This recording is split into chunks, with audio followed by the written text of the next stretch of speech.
Hello friends गणित video को आपको स्वागत भिडियो आम आलोचना करवा +3 फोर्थ सेमिस्टर एग्जाम 2025 रो हिस्ट्री ऑनर्स कोर पेपर 10 रो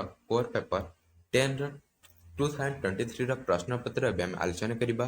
तो ये किसी प्रश्न आपर फोर्थ सेमिस्टर एग्जाम 2025 संभावना रही तेणुकर भिडियो कौन जहाँ स्किप न करी आरंभ शेष पर्यंत देखूँ चढ़ाई नक चलतु आज भिडियो स्टार्ट करवा। फुल मान रही 80 मार्क समय होची 3 घंटा fourth semester arts core paper 10 history honours. तो प्रथम प्रश्न रखु प्रथम रही 1 मार्क विशिष्ट शून्य स्थान पूरण कर प्रश्न आपको 12 प्रश्न दिखाई से प्रत्येक प्रश्न उत्तर देवा पड़े और प्रत्येक प्रश्न मूल्य होची 1 मार्क लिखाए। तो प्रथम प्रश्न रही देखु डेस कही इतिहास होची वर्तमान एवं अतीत मध्य एक धारावाहिक प्रक्रिया। तो उत्तर होची कौन ना उत्तर होची EH कार कही इतिहास होची वर्तमान एवं अतीत मध्य एक धारावाहिक प्रक्रिया। प्रश्न नंबर 2 रे अछि डैश कही इतिहास को भूली जातु डैश कही इतिहास को भूली जातु किए ना हेनरी फोर्ड या कही। तापर अच्छी प्रश्न नंबर 3 रे दि हिस्ट्रीज पुस्तक डैश लिखिले दि हिस्ट्रीज पुस्तक डैश लिखिले उत्तर होउछि इतिहास जनक हेरोडोटस याको लिखिले। तापर अछि जंतु प्रश्न नंबर 4 रे डैश होछंती इतिहास रो वैज्ञानिक पद्धतिर जनक डैश होछंती इतिहास रो वैज्ञानिक पद्धतिर जनक। तो उत्तर होछंती किए ना उत्तर होछंती थ्यूसिडाइडिस वैज्ञानिक पद्धतिर जनक होछंती थ्यूसिडाइडिस। प्रश्न नंबर 5 रे अछि हेरोडोटस डैश रो बासिंदा थिले उत्तर होछि ग्रीस हेरोडोटस ग्रीस रो बासिंदा थिले। प्रश्न नंबर 6 रे अछि हिस्टोरिका शब्दर अर्थ कौन। तो उत्तर होछि कौन ना अनुसंधान वा अन्वेषण। तापर अछि प्रश्न नंबर 7 रे थ्यूसिडाइडिस को असमाप्त पुस्तकर नाम कौन थिला। तो उत्तर होछि हिस्ट्री ऑफ द पेलोपोनेसियन वार यह थिला तांकर पुस्तक। प्रश्न नंबर 8 रे अछि इतिहास रो अर्थनैतिक विश्लेषण किए करथिले उत्तर होछि कौन ना उत्तर होछि कार्ल मार्क्स याको करथिले। तापर रछि जंतु प्रश्न नंबर 9 रे डैश युद्ध विषय रे हेरोडोटस तांका पुस्तक इतिहास रे लिखिथिले उत्तर होछि कौन ना ग्रीस एवं पर्शियन युद्ध विषय रे से लिखिथिले। तापर रछि प्रश्न नंबर 11 रे रोम इतिहास पुस्तकर लेखक किए कौन ना लिवी। प्रश्न नंबर 12 रे जंतु दि आनाल्स पुस्तक किए रचना करथिले बहुत इंपोर्टेंट प्रश्न अटे। तो उत्तर होछि कौन ना टासिटस रचना करथिले। तो यह आपण मानकर प्रश्न नंबर 1 रे रहितबा समस्त 12 टी एक मान विशिष्ट प्रश्न नकर उत्तर जाके हम आलोचना करले। तापर रहित जंतु प्रश्न नंबर 2 एथिरे आपण मानकु 10 टी प्रश्न दियाछि सेति मध्य आपण माने जे कोनसी 8 टी रो उत्तर देबे एवं प्रत्येक प्रश्नर मूल्य होछि 2 मार्क लिखाए। तो प्रथम प्रश्न रहिछि देखंतु हेरोडोटस को कहीं इतिहास जनक बोली कहुए हेरोडोटस को कहीं इतिहास जनक बोली कहुए। तो उत्तर होछि हेरोडोटस प्रथमे इतिहास लिखा परंपरा आरंभ करथिले। एही समय रे इतिहास अतीतर कौनसी विवरणी को बुझाउथिला। ग्रीक विदूषक हेरोडोटस बा ग्रीक ऐतिहासिक हेरोडोटस हिस्टोरिया नामक एक पुस्तक रचना करथिले। या थिला मानव जातिर प्रथम इतिहास कहवाकू गले हेरोडोटस प्रथमे इतिहास लिखा परंपरा को आरंभ करथिले तेणु करी तांको इतिहासर जनक बोली कहा जाय थाय। तापर रछि जंतु प्रश्न नंबर 2 रे रछि श्रेणी संघर्ष कौन। तो उत्तर रे आपण माने लिखिबे श्रेणी संघर्ष असमान शक्ति बंटन जो होई थाय या सामाजिक तिक्तता को बुझाई थाय। ऐतिहासिक भाव में यही धारणा कार्ल मार्क्स द्वारा विकसित होता। तांका मतरे इतिहास होछि सुविधावादी और सुविधार वंचित दुई गोष्ठी मध्य श्रेणी संघर्ष। तापर रछि जंतु प्रश्न नंबर 3 रे रछि पॉलीबस किए। तो उत्तर होछि पॉलीबस थिले रोम रो जणे ऐतिहासिक से ग्रीसीय प्रशासनिक वर्गर जणे सदस्य मध्य थिले। 30 वर्ष बयस पॉलीबस को युद्धर जणे राजनीतिक बंदी भाव में रोम को निया जायथिला सेठारे से 17 वर्ष काल रही थिले। तापर रछि प्रश्न नंबर 4 रे ବୌଦ୍ଧିକ ଇତିହାସର ସଂଜ୍ଞା ଲେଖ। ତ ଉତ୍ତର ହେଉଛି ବୈଦିକ ଇତିହାସ ହେଉଛି ଅତୀତର ଚିନ୍ତାଧାରା ଏବଂ ସମୟ ସହିତ ଚିନ୍ତାଧାରାର ବିକାଶ ଏବଂ ବିଭିନ୍ନ ଦୃଷ୍ଟିକୋଣରୁ ସମାଜକୁ ବୁଝିବା। ପ୍ରଶ୍ନ 5ରେ ଅଛି ଅଗଷ୍ଟାଇନଙ୍କ ସମୟର ଦୁଇଟି ସହରର ନାମ ଲେଖ। ତ ଉତ୍ତର ହେଉଛି ଅଗଷ୍ଟାଇନଙ୍କ ସମୟର ଦୁଇଟି ସହରର ନାମ ହେଲା ଦ ସିଟି ଅଫ୍ ଗଡ୍ ଏବଂ ଦ ସିଟି ଅଫ୍ ମ୍ୟାନ୍। ଏହା ଥିଲା ତାଙ୍କର ଦୁଇଟି ସହର। ପ୍ରଶ୍ନ ନମ୍ବର 6ରେ ରହିଛି ଦେଖନ୍ତୁ ମୁକଦ୍ଦିମା ପୁସ୍ତକର ବିଷୟବସ୍ତୁ ଲେଖ। ତାପରେ ପ୍ରଶ୍ନ ନମ୍ବର 7ରେ ଅଛି ତାହା ଆପଣମାନେ ନିଜେ କରିବେ। ପ୍ରଶ୍ନ ନମ୍ବର 7ରେ ଅଛି ରେଡ଼ିଓ କାର୍ବନ ଡେଟିଂ କ'ଣ? ଉତ୍ତର ହେଉଛି radio carbon dating carbon 14 dating ଭାବରେ ଜଣାଶୁଣା ଜନ୍ମୀୟ ସାମଗ୍ରୀ ନାମକ କାର୍ବନ 14 ନାମକ ଏକ ରେଡ଼ିଓ ଆକ୍ଟିଭ ଆଇସୋଟୋପର ପରିମାଣ ମାପିବା ପାଇଁ ଏକ ପଦ୍ଧତି ଅଟେ। ତାପରେ ଅଛି ପ୍ରଶ୍ନ ନମ୍ବର 8ରେ ସମାଜ ବିଜ୍ଞାନ ସଂଜ୍ଞା ଲେଖ। ପ୍ରଶ୍ନ ନମ୍ବର 9ରେ ଅଛି ପ୍ରତ୍ନତତ୍ତ୍ୱର ସଂଜ୍ଞା ଲେଖ। ତ ଉତ୍ତର ହେଉଛି ଭୂଖନନ ଦ୍ୱାରା ମନୁଷ୍ୟର ପ୍ରାଚୀନ କାଳର ମୁଦ୍ରାଲିପି ଓ ଭଗ୍ନାବଶେଷକୁ ବୈଜ୍ଞାନିକ ପଦ୍ଧତିରେ ଆବିଷ୍କାର ଓ ଅନୁଧ୍ୟାନ କରିବା କାର୍ଯ୍ୟକ୍ରମକୁ ପ୍ରତ୍ନତତ୍ତ୍ୱ ବୋଲି କୁହାଯାଇଥାଏ। ତାପରେ ପ୍ରଶ୍ନ ନମ୍ବର 10ରେ ଅଛି ନ୍ୟୁମିସ୍ମେଟିକ୍ ବିଷୟରେ ଲେଖ। ଏହା ହେଲା ଆପଣମାନଙ୍କର ପ୍ରଶ୍ନ ନମ୍ବର 2ରେ ଥିବା ପ୍ରଶ୍ନ ଗୁଡ଼ିକର ଉତ୍ତର। ତାପରେ ଅଛି ପ୍ରଶ୍ନ ନମ୍ବର 3 ଏଥିରେ ମଧ୍ୟ ଆପଣମାନଙ୍କୁ 10ଟି ପ୍ରଶ୍ନ ଦିଆଯାଇଛି। ଆପଣମାନେ ସେଥିମଧ୍ୟରୁ ଯେକୌଣସି 8ଟିର ଉତ୍ତର ଦେବେ ଏବଂ ପ୍ରତ୍ୟେକ ପ୍ରଶ୍ନର ମୂଲ୍ୟ ହେଉଛି 3 ମାର୍କ ଲେଖାଏଁ। ତ ପ୍ରଥମ ପ୍ରଶ୍ନ ରହିଛି ପ୍ରଶ୍ନ ନମ୍ବର 3ରେ ଇତିହାସ ଏବଂ ମନୋବିଜ୍ଞାନ ବିଷୟରେ ଆଲୋଚନା କର। ଇତିହାସ ଏବଂ ମନୋବିଜ୍ଞାନ। ତ ଉତ୍ତର ହେଉଛି କ'ଣ? ନା ଉତ୍ତର ହେଉଛି କେତେକ ଐତିହାସିକ ମନସ୍ତତ୍ତ୍ୱର ଇତିହାସର କାହାଣୀ ପ୍ରାଚୀନ ଗ୍ରୀସରୁ ଆରମ୍ଭ କରୁଥିବା ବେଳେ ଅନ୍ୟ କେତେକ ଏହାର ଚିହ୍ନଟକରଣ ଊନବିଂଶ ଶତାବ୍ଦୀର ବିଳମ୍ବିତ ସମୟରୁ କରିଥାନ୍ତି, ଯେତେବେଳେ କି ମନସ୍ତତ୍ତ୍ୱର ବିଜ୍ଞାନ ସମ୍ବନ୍ଧରେ ଆନୁଷ୍ଠାନିକ ଭାବରେ ପ୍ରସ୍ତାବ ଗ୍ରହଣ କରାଯାଇ କାର୍ଯ୍ୟକାରୀ କରାଯାଇଥିଲା। ମନସ୍ତତ୍ତ୍ୱ ଏକ ଅଗ୍ରହାନ୍ୱିତ କ୍ଷେତ୍ର ଅଟେ।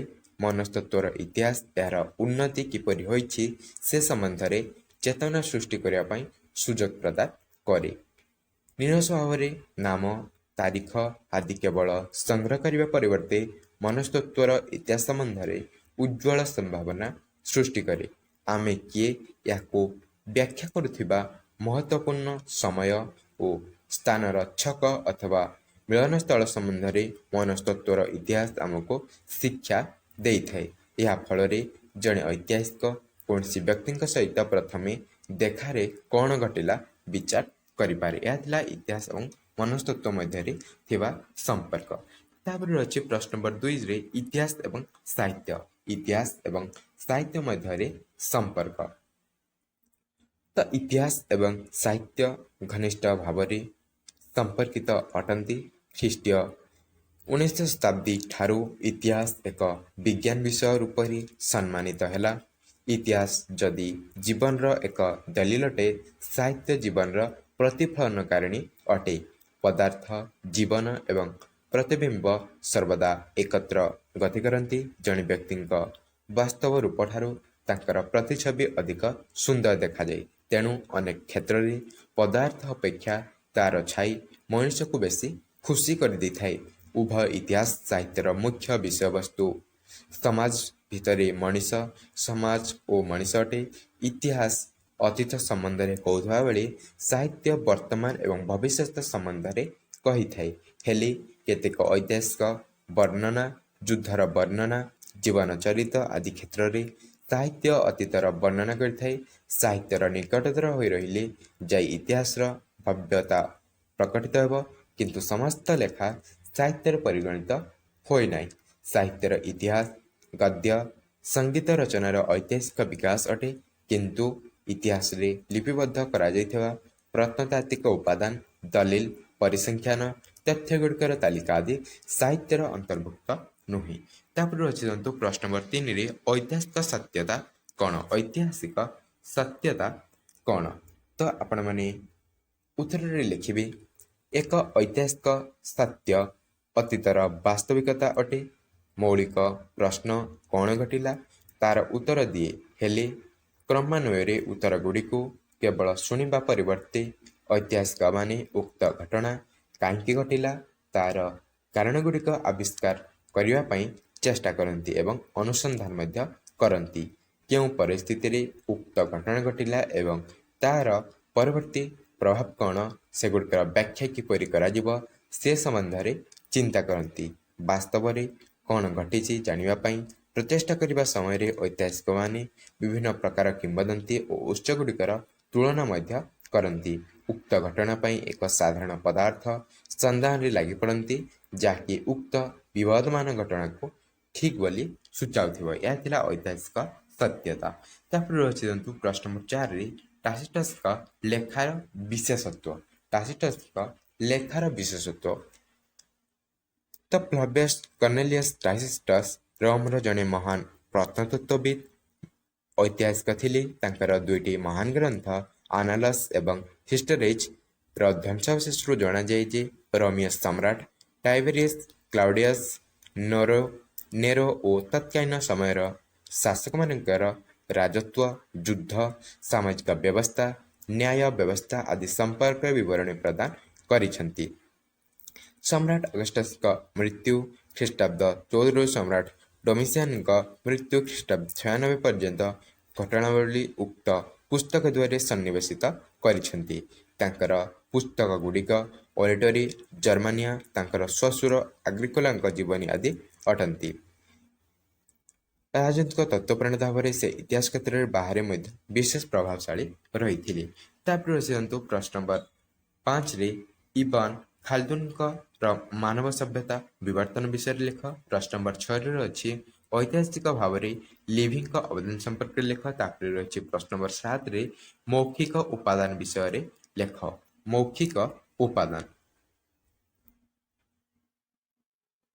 ତ ମୌଖିକ ଇତିହାସର ମୌଖିକ ଉପାଦାନ ମୌଖିକ ଇତିହାସ ବ୍ୟକ୍ତି, ପରିବାର, ଗୁରୁତ୍ୱପୂର୍ଣ୍ଣ ଘଟଣା, ନୀତିଦିନିଆ ଜୀବନ ସମ୍ବନ୍ଧରେ ଐତିହାସିକ ସୂଚନା ସଂଗ୍ରହ ଏବଂ ଅଧ୍ୟୟନ ଅଟେ। ଉକ୍ତ ସୂଚନାଗୁଡ଼ିକୁ ବେତାର ବା ରେଡ଼ିଓ, ଶୁଣିପାରୁଥିବା ଧ୍ୱନି ଆବୃତ୍ତି ବା ଅଡ଼ିଓ, ଦୂରଦର୍ଶନ ଛବିର ପ୍ରସାରଣ ବା ଭିଡ଼ିଓ, ଚୁମ୍ବକୀୟ ଫିତାରେ ଦୃଶ୍ୟ ଓ ଶବ୍ଦ ଅନୁଲେଖା ଯନ୍ତ୍ର ବା ଭିଡ଼ିଓ ଟେପ୍, ଯୋଜନାବଦ୍ଧ ସାକ୍ଷାତକାରଗୁଡ଼ିକର ପ୍ରସାରଣ ଆଦି ସାହାଯ୍ୟରେ ଜଣେ ଐତିହାସିକ ତଥ୍ୟ ସଂଗ୍ରହ କରିଥାନ୍ତି। ଗବେଷଣା ସମୟରେ ବ୍ୟକ୍ତିବିଶେଷଙ୍କ ସହିତ ସାକ୍ଷାତକାର ବା କଥୋପକଥନଗୁଡ଼ିକ ମୁଖ ନିଃସୃତ ବାଣୀ ପରି ସଂରକ୍ଷିତ କରି ରଖାଯାଏ। ସାକ୍ଷାତକାର କରାଯାଉଥିବା ବ୍ୟକ୍ତିଙ୍କ ଉକ୍ତି ଓ ମତାମତକୁ ଐତିହାସିକମାନେ ମୌଖିକ ପରମ୍ପରା କହନ୍ତି। ଏହାର ବିଷୟଗୁଡ଼ିକୁ ପୁରୁଷାନୁକ୍ରମେ ନୂତନ ପିଢ଼ିକୁ ପ୍ରସାରିତ ହୋଇଥାଏ। ତାପରେ ରହିଛି ପ୍ରଶ୍ନ ନମ୍ବର 8ରେ ଐତିହାସିକ କାରଣ କ'ଣ? ପ୍ରଶ୍ନ ନମ୍ବର 9ରେ ଅଛି ଇତିହାସରେ ବସ୍ତୁନିଷ୍ଠତା ବିଷୟରେ ଆଲୋଚନା କର। ପ୍ରଶ୍ନ ନମ୍ବର 10ରେ ଅଛି ସାହିତ୍ୟିକ ଉପାଦାନରେ ବେଦର ସ୍ଥାନ ବିଷୟରେ ଆଲୋଚନା କର। ଏହା ରହିଛି ଆପଣମାନଙ୍କର 3 ନମ୍ବର ବିଶିଷ୍ଟ ପ୍ରଶ୍ନ। ତାପରେ ରହିଛି ପ୍ରଶ୍ନ ନମ୍ବର 4, ଏହା ହେଉଛି ଆପଣମାନଙ୍କର long question section. Long question ସେକ୍ସନରେ ରହିଛି ଇତିହାସ କ'ଣ?